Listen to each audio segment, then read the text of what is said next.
the worst circle jerk I've ever seen. It's even worse than when Obama was in office.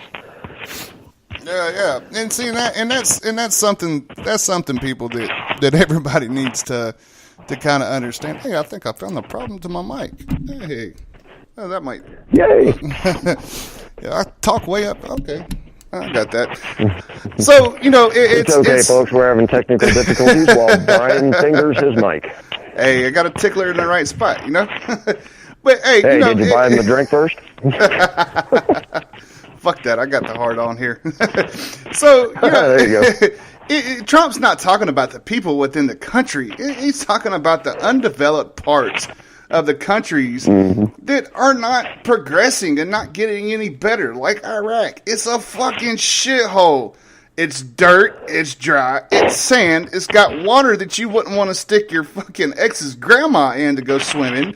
It's nasty. Are you talking about Flint, Michigan, or somewhere else? Oh, I went there. Yeah, I did. I gotta leave the Tropic Thunder out of this, man. All right, Tropic Thunder's all right. But that's my foot right in that son of a bitch. But it's that people are so known to take people's comments and only take bits and pieces out of a conversation to try to make somebody look bad. Me and you've gone through this many, many times with other ass clowns out there that just want to take parts of conversations and just be like, oh, they're fucking lying, or they're racist, or this is bullshit. Hey, read the whole fucking message, people. And if it looks, it's just, he's not talking. And the sad thing is, and here's what's hysterical, and for everybody listening, I want you guys to do this. The next time you see somebody commenting about Trump calling these underdeveloped countries shitholes, flip the script.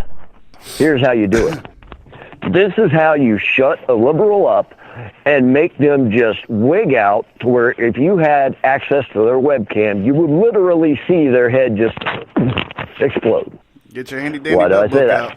that? What is the commonplace argument for why the illegals here in America should not be sent back to their countries? What is the common theme from the leftist media? Weren't we talking about their kids a minute ago? Well, the common theme is, we can't send them back to those countries. They left because they were living in squalor.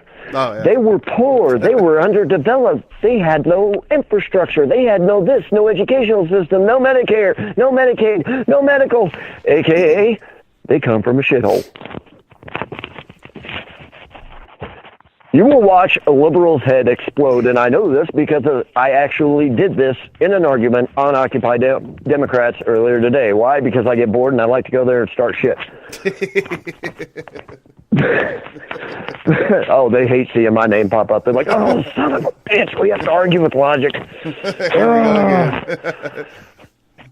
But watch a liberal's head explode. Ask them, say, okay, you're offended by Trump calling an underdeveloped country a shithole. Right. Why is it that you want to accept these refugees and these illegal immigrants? Because they have no infrastructure, they have no economy, they have no toilets, no plumbing, no nothing, no this, no that, no the other. What would you call a place that you were getting ready to move into? I'm not renting that, it's a shithole. What do we have? Hypocrisy defeated. Liberals hate when you slap them in their face with their own arguments. I'm telling you, and that's exact. But it's the damn truth though, because if you look at it, if you think about it, the reason why they're over here is because shit is so fucking bad over there they can't survive or even grow within their country. That's the bad part. And like places like Iraq, they have the resources to do it. Drill a fucking hole, pump your oil out, and sell it. Just saying. But don't you know they can't do that because the doggone United States is just a war machine out to conquer countries for oil. They can't do that, Brian. Really? Then why is the United States now building the Exxon pipeline? Why are we now drilling further off the Gulf of Mexico? Why are we opening up the Arctic to oil drilling? Why? Oh, that's right, because we're just warmongers who want the Middle East oil. But yet these people don't realize the largest exporter of Middle Eastern oil is Saudi Arabia, Russia, and China. Whoops. Yeah. My bad. Truth hurts. Yeah. Even when you're right, it hurts. And that's, hey, at least China, backed off of North Korea. Now we can at least kick him in his ass without any repercussions from other people going, that's our friend. Right. Oh, and then there's the argument of, well, we're just over there for the poppy fields and the opiates and opioids. By golly, we're just over there for that. Then why is the largest drug problem in America cocaine, heroin, and weed? I don't know. And weed's not even a drug anymore. That's a fucking lifesaver for most people nowadays. Oh, fuck yeah. And you know what? I will go on record as saying they should federally legalize weed. And do I see that coming under the Trump administration in his first term? Yes, I do. Yep. Mark that one on your calendars. California just legalized it for recreational use, and the state is looking to bring about $10 billion within the next year. Well, I mean, shit, to be honest with you, and, if you get right down to numbers and you look at it in that light, Colorado was the experimental state for that. Yes, it was. Everybody wondered what will happen to the state's income and the deficits and the budget and everything else. What happens if you legalize weed? Everybody runs around high as fuck. Taco Bell stocks soar. Burger King stocks soar. The state makes a shit ton of money off the taxes from it because guess what? Woohoo! It's legal now. And what happens? Oh, your violent crime rate drops. They have seen a 40 to 60% decrease per year, ladies and gentlemen, per year, according to the Colorado FBI statistics of violent crime. I hear you. Why? Because you can't fuck somebody up when you're high on weed. You can't do it. I tried. I tried to hit somebody when I was high on weed. I started to swing and fell down laughing my ass off, and so did he. Oh shit! And they did a test. They did a test back in 2000. It was sober rider. It was for driving tests. Sober people, high people, and drunk people. Guess which one came out with an above average driving record? The high people. And that's. You're relaxed. Even the fast food companies like Taco Bell, Burger King, McDonald's, Hardee's, and whatnot. I bet you their base starting rate or minimum wage would probably go up too, because everybody would be packed in the fucking drive-through lines because they're fucking hungry. And we might have to deal with a little bit of obesity, but hey, get off your ass and do something. I mean, right? People go to work. I mean. And, the context of it is this. It's just like I said about Trump's running platform. And I'm going to kind of relate that to marijuana. Well, how are you going to do that, John? Well, just shut up and listen. Trump's running platform, he said all the shit that Americans were waiting for a candidate to hear. Right. Men and women like you and me, Joe Blow, average consumer, America, fuck yeah, have been waiting to hear. Marijuana. It does all the things that we have been wishing something could do legally. Making us high, making us hungry, making us sleep, diminishing pain levels, diminishing anxiety, diminishing ADHD, all that shit, right? Yep. But what happened, just like in Trump's campaign and his candidacy, every single thing he said, there were a billion articles and studies that all of a sudden came out of nowhere as to why what he's saying will not work. Just like marijuana. Marijuana is starting a major push to become legalized, and there are states that are doing it. The VA is starting to approve it for medicinal use for veterans with PTSD, anxiety, pain issues, etc. And all of a sudden, the American Medical Journal Association and all these other organizations are coming forward saying, no, this is why it's bad. This is what it does. And you have to believe it because we tell you. And I'm telling you now, the reason why they're doing that is the same reason the left and the socialists and the millennials and the Antifa and the BLM were all doing this against Trump, is the same reason that these companies and these pharmaceuticals are coming out and doing this against marijuana. Because like Trump, marijuana is the bottom line.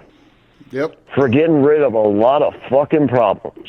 That's you right. realize how much money the pharmaceutical companies will lose per year, per capita.